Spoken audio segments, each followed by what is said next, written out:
Hi everyone and welcome to episode 232 of the Mighty Whites podcast. I'm Jack, as always joined by KC.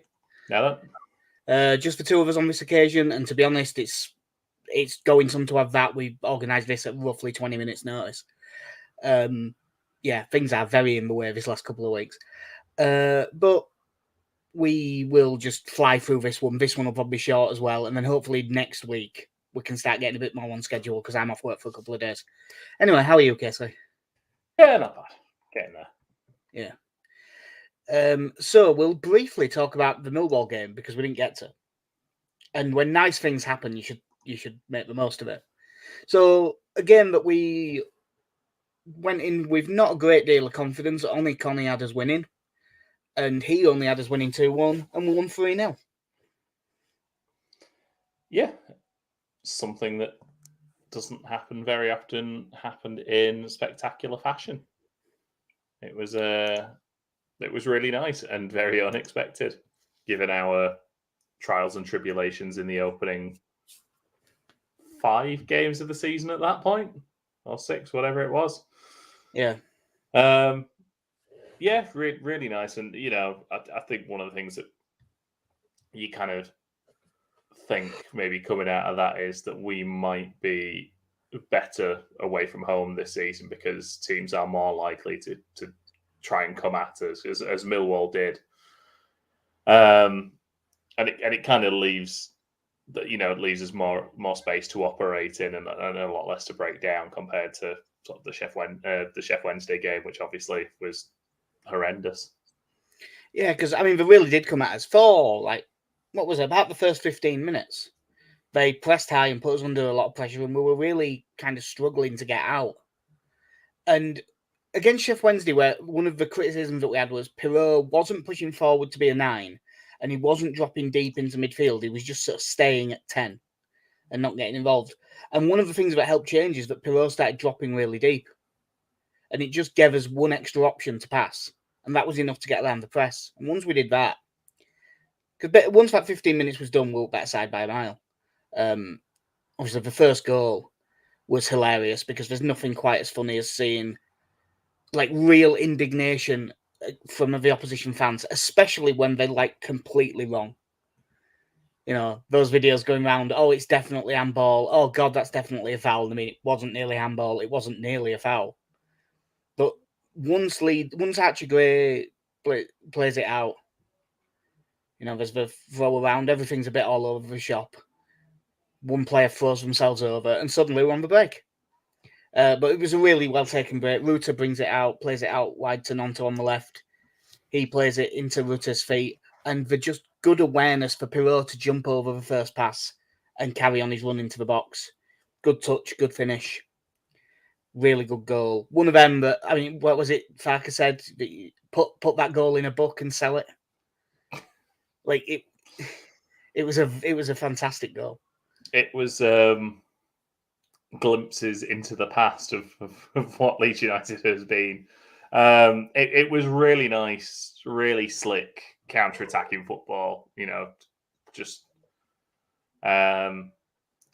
the number of quick passes just out of our half, and I think they said on the Square Ball podcast, if you look when we win the ball back, there is 6 or 7 Millwall players in our half at that point. So you've got, if you can break quickly, you've got an advantage there, and we did, and we moved the ball so well.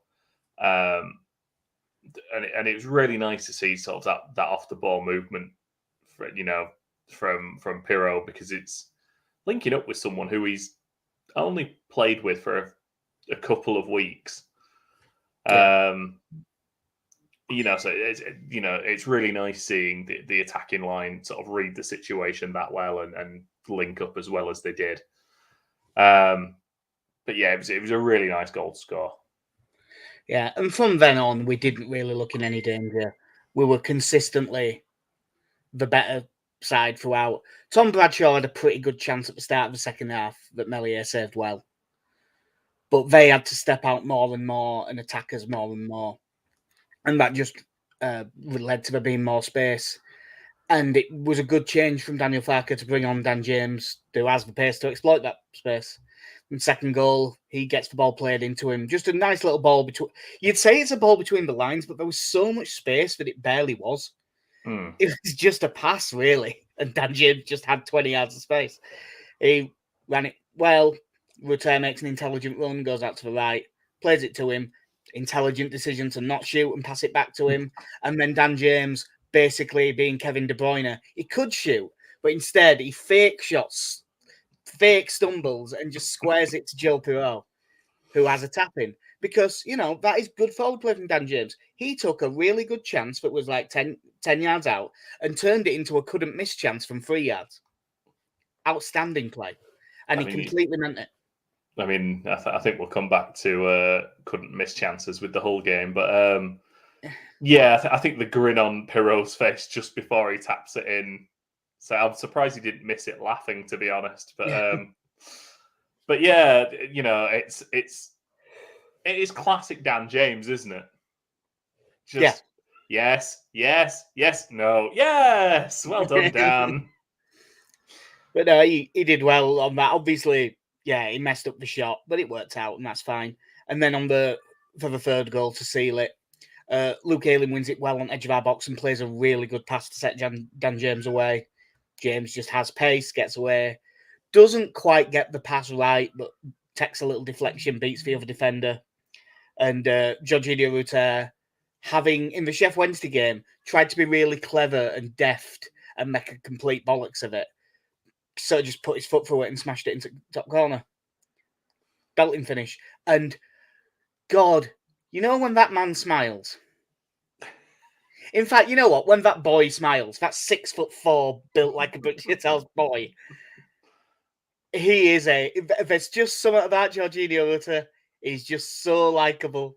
He's got a very friendly face, hasn't he? Yeah, it's one of those where you want. I have a niece. I have a couple of nieces about his age. Mr. Rutter, do you fancy Key Club on Saturday night?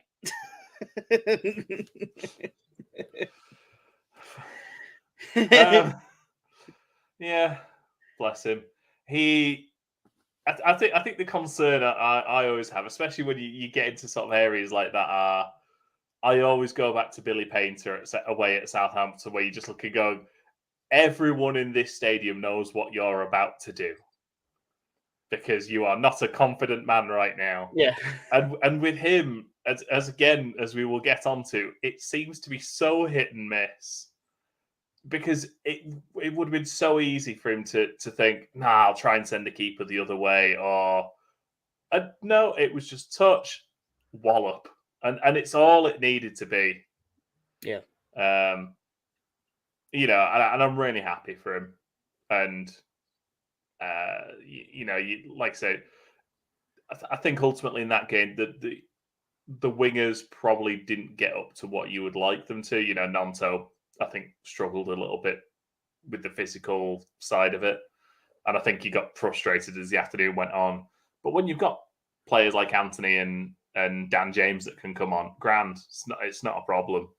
And, I think in a few weeks' time, we'll probably be looking at a time where you're going, Rutter's struggling in this one. No problem. Pat Bamford can come on. Joe Gelhardt can come on. We've got some actual depth now. We've got loads of options up front. Yeah. You mentioned Jadon Anthony came on, made his debut, as did Ilya Gruev, but Gruev played like 4 minutes, so not really much to say. But Anthony looked good when he came on. He had a fairly decent chance that in real time looked like a blatant penalty, and then you saw it back and he did just stumble. He kind of kicked the ground and sent himself over. Yeah, but it was good to see him, and I like the look of Jadon Anthony, so I was with that. Really good result. And you can tell Dan James had a good sub appearance because he came into the starting lineup for the game against Hull last night. He came in. Jamie Shackleton came in at left back for Sam Byram. Byram was really good, but with his injury record, him not starting 3 games in 6 days, probably a good thing. Wise. Yeah. Were there any other changes? No, I think it was just those two, because I imagine there was quite a few people who would have been surprised about Gray's inclusion. I think I now think maybe he won't start on Saturday Because I'd be surprised if he starts all 3 of these. He'll start and he will be captain as well. No, outside of that, I suppose after a performance like that, I understand there's 3 games in 6 days, but it's tough to want to change your team too much when you've just played like that. And I don't think any of us would have had any issue with either of those, to be fair.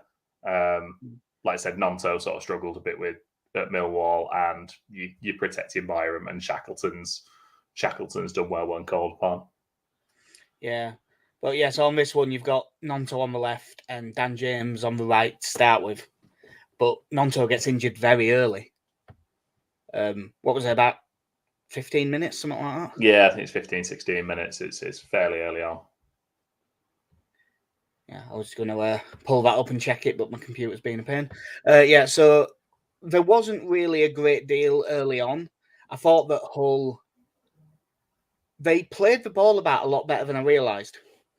Like, they knocked it about really well at the start. A lot of it was at the back, though. They weren't really causing too many issues. Jayden Philogene running at Luke Ayling looked a bit scary, but in fairness to Ayling, he looked uncomfortable in the duel, but he never actually let him get away from him. So in the end, he did pretty well. And then it took 15 minutes to get going, but once Leeds got on top, they really did get on top. And from that point on, we were just the better side.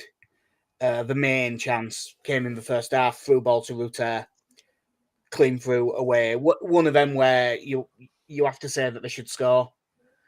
And in fairness, he does. He's trying to make the keeper go the wrong way and reverse it into the back corner, and it works. He does make the keeper go the wrong way. All he needs to do is lift it that far off the ground, and it's a goal. He seems to lose his footing a little bit as it happens. So yeah, like you say, as he strikes it, he just hits it straight into Ryan Alsop's leg, and it gets deflected over, doesn't it? Yeah, and it loops up and away for a corner. Yeah. By the way, it was 21 minutes that the sub happened.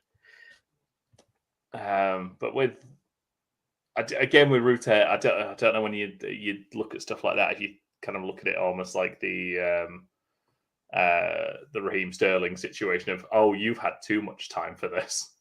There might have been a little bit of that. If he'd have picked that up 30 yards from goal, it might have been all right, but he's had a lot of time, and whether there's an element to it where he's just kind of gone, I could do this, I can do this, I could also do that. It falls over. Yeah. It sort of ends up being talked about as 2 games, this one. Like Leeds were on top. They played really well.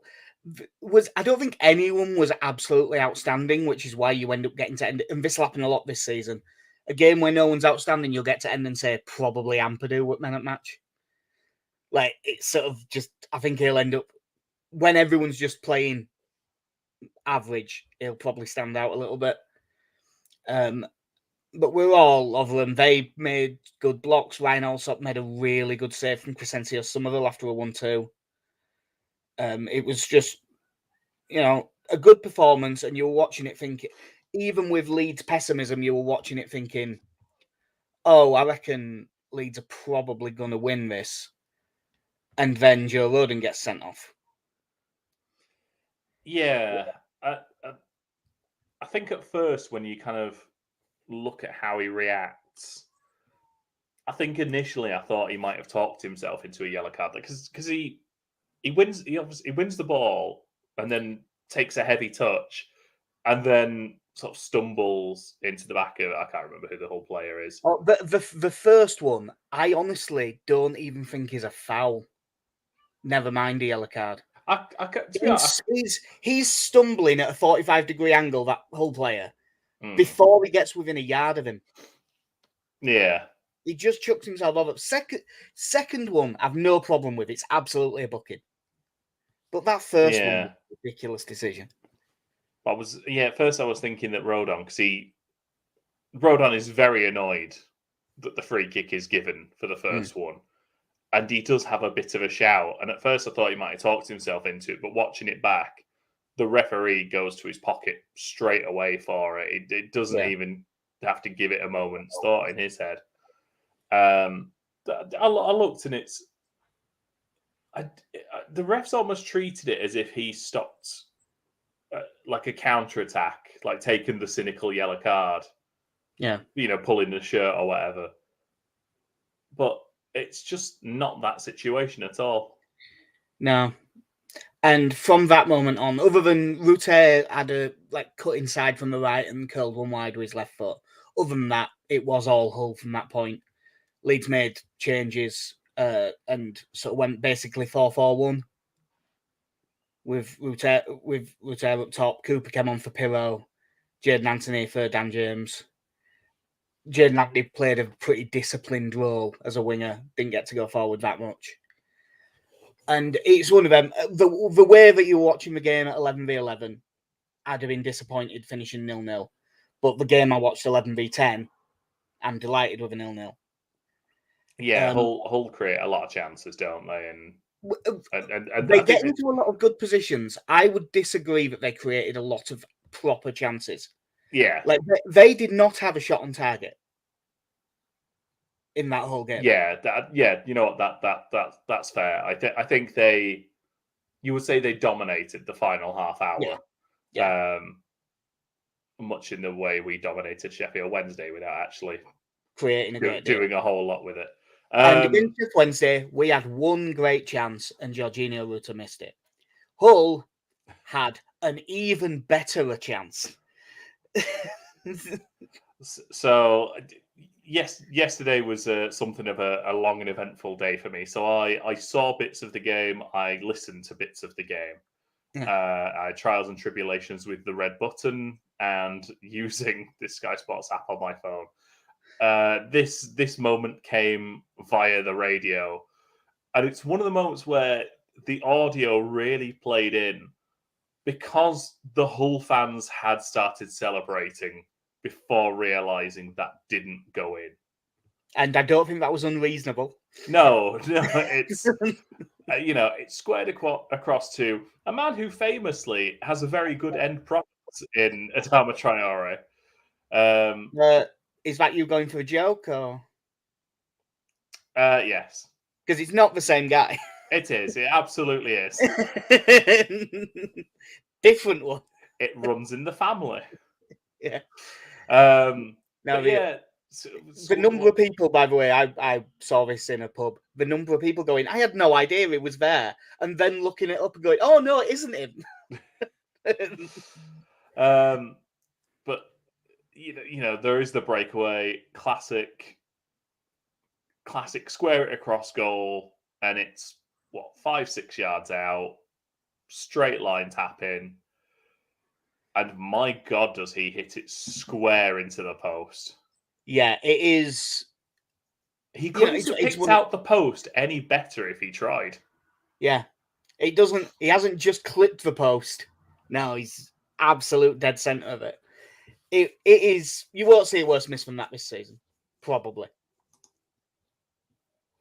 Because it's all along the ground. He is not stretching for it. It is not at an awkward height. The ball is not coming at him with loads of pace on it. There is no pressure. There's no player jostling him. There is nothing. It's one of them, those really rare random bloke from behind a pub would have probably scored. Yeah. And every now and then, everyone does something like this, and we just got lucky that it happened with that one. Because it would have been infuriating to have lost this game, given the way it was 11v11. But sometimes you just get lucky, and we got lucky with that bit. Yeah, absolutely. Yeah. And because of it, Leeds have 3 clean sheets in a row for the first time since July 2020. Thank you, Mr. Dalton. Yeah, my apologies actually to Dalton, because I put on Twitter, hey, when was the last? And then 15 minutes later, I checked his timeline and he'd already tweeted it out and I hadn't seen it. So I was like, oh, shit, I could have. So that's for the first time since the promotion run-in, which is impressive. Yeah, he's one of them, that Barnsley game where you've no idea how we kept a clean sheet as well. Oh, yeah. You watch that. I know this is diverging slightly. You watch that and then just wonder, how did you end up where you did? There's a lot happened to Barnsley in that intervening time since that game. Because obviously they were still sort of embroiled in a relegation battle at that point, weren't they? Well, what is it? They just stayed up that season, and then is it the next season that they get in the playoffs? Yes. And then down. Yeah. Yeah, it all happened at once, didn't it? Mr. McClaw's wild ride, if ever there was one. Is there any performances that you particularly want to talk about based on that game? Because they all just, it was like just loads of 6 and 7 out of 10. Yeah, and to be honest, I probably didn't see enough of it to actually pick out anyone in particular. Yeah, you did have to do a bit of rushing about. Yeah. In fact, it's weird. It's weird that Barnsley team came up because that Barnsley team was managed by Valérien Ismaël. Yes. Who is Watford's manager, who we play on Saturday. Speaking of, yeah, if I should have just cut everything off and gone. Speaking of Valérien Ismaël. So yeah, that's a decent result. 3 games in 6 days. We've got 4 points from the first 2. You beat Watford, it's a great week. And that's real. And we need to win a home game here. Like they're 14th, 9 points from 7, which is 1 less than us. Looking at you look at their recent results, and it's not great. I am not going to pretend that I've been watching Watford, but it's Valérien Ismaël, so I assume they're knocking it long and pressing really high to try and get second balls and stuff, because that's what they always do. They beat Birmingham and went down to 10 men, but that's their only win in the last 6. Drew with Plymouth, lost at Stoke, lost at home to Blackburn, drew with Cov, drew with West Brom. So they're just like a middling side.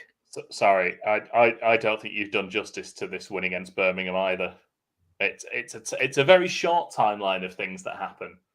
So on 87 minutes, it's 0-0. On 88 minutes, Birmingham get a red card. In the 91st minute, Watford take the lead, and in the 96th minute, they make it 2. I did. Fair enough. Yeah, I went there to look at their team and just thought, oh. So yeah, they're always a decent team, are Watford, but this season I've no idea what to expect from them. No, I'm just having a glance. Like they've been pretty consistently 4-3-3. We've got Daniel Bachmann in goal. Who is he? Austria's like number 1. I think he is. I know that he was in the squad. I know it's a striker, but I think you'll find it's Andy Weimann. Way. And number 2 is Andy Weimann. Yeah, so Bachmann in goal, he's a decent keeper. That Jeremy Ngakia, the right back, who was, I think, at West Ham when he was younger, but he's meant to be quite good. Ryan Porteous and Wesley Hurt, centre-backs, don't really know much. Don't know the left-back, James Morris. They've got that Imran... Well, I always want to say Louser, but commentators keep pronouncing it Loser, so I'm guessing it is. And this is commentators who weren't Hull's commentator on the iFollow coverage, who, of course, didn't know what anyone's name was. Masilla Strudge. Rota. The thing I love about that is when you go back to when the Square Ball spoke to John Helm about his preparations for when he did, under 21s European Championships and stuff like that. And the research he would put into getting to know the Slovakian team's names that he's about to commentate on. And then there's this. Just, I'll throw something out there. It all looks about right. Well, the thing is that the best example I have, I don't actually remember exactly how you pronounce it because it's 10 years ago. But when I had to commentate on Leeds v Peterborough, they had a Kagosi Intle. And I didn't know how to pronounce it, so I asked one of the Peterborough people, and they did. Now, that might not be how you pronounced it, because I found out at the time, and I have since forgotten. But, they'll have done that commentary off the gantry. someone from Leeds will have been within 20 yards. It wouldn't have been hard to find out. Anyway, back to Watford. Their squad doesn't look as strong as it did a couple of years ago, which I suppose the parachute payments will run out and stuff now. That loses a good midfielder. They've signed Tom Ince in the summer, who, you know, as much as he's up and down, he does have some quality about him. That Rajovic, the striker, I don't really know much about. He's scored a few goals, though, by the looks of this. So, yeah, there's not really loads to say, but they'll press really high with it being an Ismail side. So you'd think you might get a 15 minutes at the start of this, like you did against Millwall, where we're struggling to find where the gaps are because they're putting us under a load of pressure. I mean, it's just whether we have the quality to figure that out. Yeah. They've also got Tom Delibashiru, who is a pretty good midfielder. Yeah, I'm just looking through their transfer activity. And they signed Jamal Lewis, didn't they, as well? Because I remember when anyone signs a left back, because I think, a left back, they do exist every time. Do you think Leeds will make many changes? I mean, again, as we have speculated on before, and we'll speculate on every week in the future until it actually happens. Archie Gray probably needs a break, but whether that happens or not, we'll see. You know, obviously, we'll have to have another centre back come in. Yeah. Do you think? Do you think it'd be Cresswell, or do you think he's comfortable enough moving Strauch to right centre back and playing Cooper and Strauch? I think that he will play Strauch right centre back and play Cooper and Strauch. Yeah. I am fine with it if it's Cresswell, but I think that's the way he'll go. Yeah, and I think Byron probably comes back in as well. Yeah, Byron back in at left back.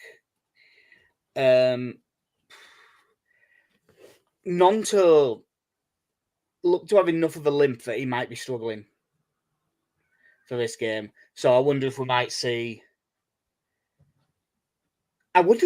Somerville and Anthony, actually, for this one. Yeah. I mean, at this point, again, we've got that many options out wide.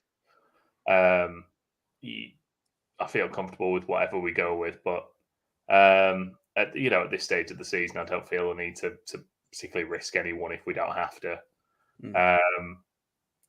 Somerville is someone I want us to be playing week in, week out. I'll tell you what, I thought in terms of our attacking play, I thought he was about the best player against Hull. When he came on, I thought he was really good. Yeah, I suppose with him, there'll be ups and downs. One, because of his age, but two, as a small player in a physical league that's not got the build of someone like Willie Nonto. I think there'll still be times when he might struggle, but overall, like I think I've said before, he's someone I would love to see as kind of make one of our first choice players. And obviously, you banged the drum for Somerville for some time. Yeah. But at some point, we probably do need to give Jaden Anthony a bit of a run because I assume he'll be expecting a decent amount of playing time. Yeah, I think this might be a decent one to do. If Nonto's not 100% fit, I think this might be the game for it. It'll be Perot and Rutter, unless there's an injury or something. I can't see that changing. Would be nice if Bamford could sneak onto the bench, but it sounds like that's next weekend. Yeah, and again, while there is no need to do it, there is no need to rush these things. So yeah, a couple of changes, but nothing major. Shame. It's a shame for Rodon because I like Rodon, and I don't think that there's any danger that he won't come straight back in when he's available. And I definitely think he will. Yeah. So yeah, that'll be the team. By the way, Joe Rodon belting Shiner. He had that clash of heads, didn't he, at Millwall. We have been sent a prediction in from Alex. I haven't been able to get hold of Connie because he probably hasn't been able to get out of work with how short notice this was. So I'll have to tweet his out. But Alex has gone for a 3-1 win. I am noticing a pattern that I'm just always wrong. I have got us. I've picked, some losses, a couple of draws, a couple of wins. I have 2 points. The only one I've got right is Shrewsbury. So I am now going into full on. It's my fault. So I'm going to say we draw because every time I say we draw, we win. 1-1. To be honest, I was thinking something similar. You've got 12 points because you got the 1-1 draw with West Brom. Yeah. Right. You know what? I'm going to back us for this one. I'm going to say 1-0. I'm going to back us to win this one. I will put Connie's. I will just tweet out whatever Connie's is when I can get hold of him. But I can guarantee you we'll be back in a win. Nah, mate. Just make one up. We could be playing Man City away, and he'd be going for a 1-0 win. So yeah, we've managed to get through that pretty quick. Apologies that this is a very rushed podcast, but we've just he's got to get away. I've got to go back to work now. This is basically me on my break doing this. It's a ridiculous amount of busy lately. But we will be back probably one of the evenings early next week, I would think. To add, Casey? No, I think we're good. Right, nice one. So I've been Jack.